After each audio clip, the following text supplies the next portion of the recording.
गर्मी से बुरा हाल। कूलर की हवा में बैठा मैं हर रोज़ की तरह टीवी देख रहा था। टीवी तो क्या, डब्बा था डब्बा। एलईडी तो हमने रमेश की शादी में समधी सा को गिफ्ट में दे दिया था। बस तब से हम इसी से काम चला रहे थे। हालांकि जब हमें ये हमारे ससुराल से गिफ्ट में मिला था तब ये किसी एलईडी से कम नहीं था। तभी मोबाइल की घंटी बजी। फ़ोन रमेश के ससुराल से था। हम गीता को नहीं भेजेंगे, सामने से आवाज़ आई। कोई बात नहीं, बच्चों की अभी छुट्टी चल रही है, कुछ दिन और रहने दो, मैंने कहा। हम उसे अब कभी नहीं भेजेंगे, समधी जी ने कहा। क्या हो गया, अभी तो खुशी खुशी बहू यहाँ से गई थी, मैंने बात संभालते हुए कहा। वो तो खुश है लेकिन हम खुश नहीं हैं। आप तो हमारी बेटी को ले गए, अब हमारा ध्यान कौन रखेगा?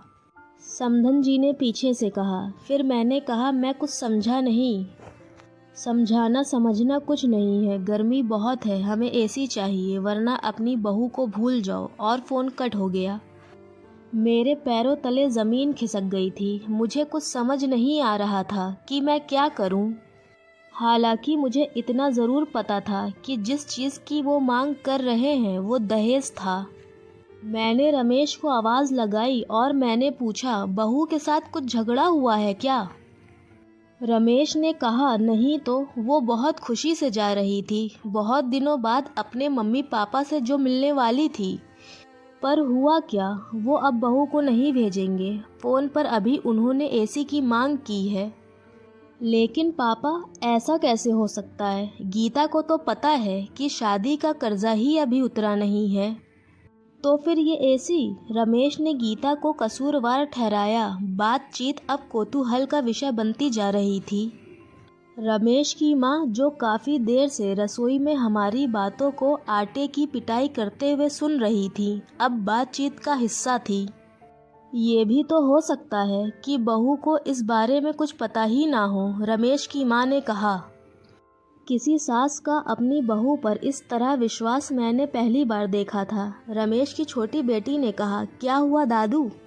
शायद समाज के इस पहलू ने उसे भी अपनी किताबी दुनिया से बाहर आने पर मजबूर कर दिया था। रमेश ने उसे टोकते हुए कहा, तुम अभी छोटी हो, तुम नहीं समझोगी। क्यों नहीं समझूंगी? मुझे पता है आप लोग दहेज प्रथा की बात कर रहे हैं। छोटी के शब्द दहेज ने सभी को स्तब्ध करके रख दिया था। मैंने अपनी हिंदी किताब में पढ़ा था दहेज के बारे में। शादी के समय वर पक्ष द्वारा वधू पक्ष से किए गए उपहार की मांग को ही दहेज कहते हैं। दहेज की परिभाषा देकर छोटी ने अपने बड़े हो जाने का प्रमाण तो दिया, लेकिन इस शब्द की गहराई से वो बिल्कुल अनजान थी। छोटी ने कहा, लेकिन दादू, ये दहेज प्रथा तो कब से बंद हो गई है, और वैसे भी दहेज तो लड़के वाले मांगते हैं ना। तो फिर नाना जी हमसे क्यों मांग रहे हैं? छोटी के इन सवालों ने मुझे वापस अपनी उस दुनिया में ले जाकर खड़ा कर दिया जहां मैं कभी इस मुद्दे पर अपनी राय रखता था।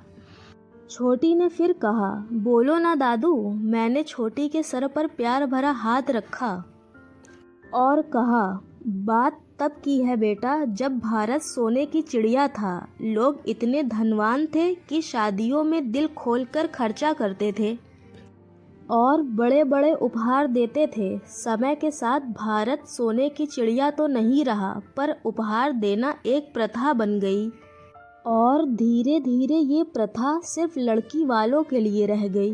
लोग अब शादी के लिए बड़े बड़े उपहारों की मांग करने लगे और जन्म हुआ दहेज प्रथा का। समय के साथ दहेज प्रथा ने अपना भयानक रूप दिखाया और जो लोग दहेज देने में सक्षम नहीं थे वो लड़कियों को बोझ समझने लगे। दहेज के लालच में लोगों ने अपनी बहुओं को प्रताड़ित करना शुरू कर दिया।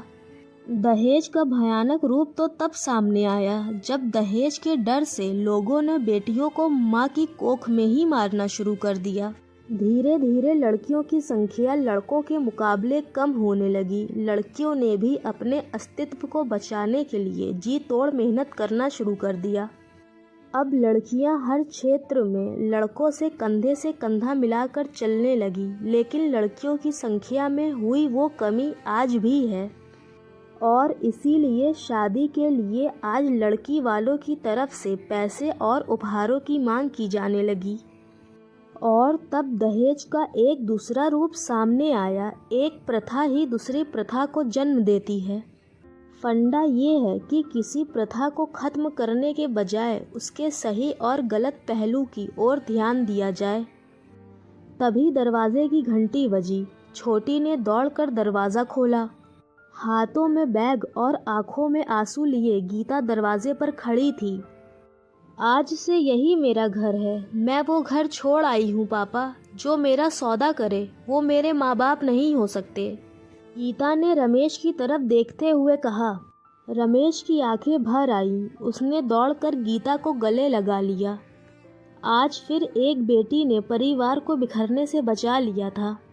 नारी के अटूट प्रेम का एक बेजोड़ उदाहरण मेरे सामने था। मैंने अपने हाथ पर प्यार भरा एक हाथ महसूस किया। दो प्यार भरी आंखें गली के नुक्कड़ तक घूम आने का निमंत्रण दे रही थी।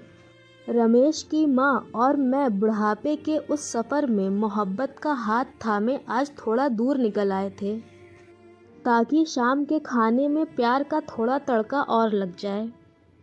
तो दोस्तों, ये स्टोरी यहीं ख़त्म होती है। और अगर आपको ये कहानी पसंद आई है तो प्लीज़ मेरे चैनल को लाइक करें, शेयर करें, सब्सक्राइब करें। मैं आपके लिए हर रोज़ अलग अलग स्टोरियाँ लाती रहूँगी और आपको इंटरटेन करती रहूँगी।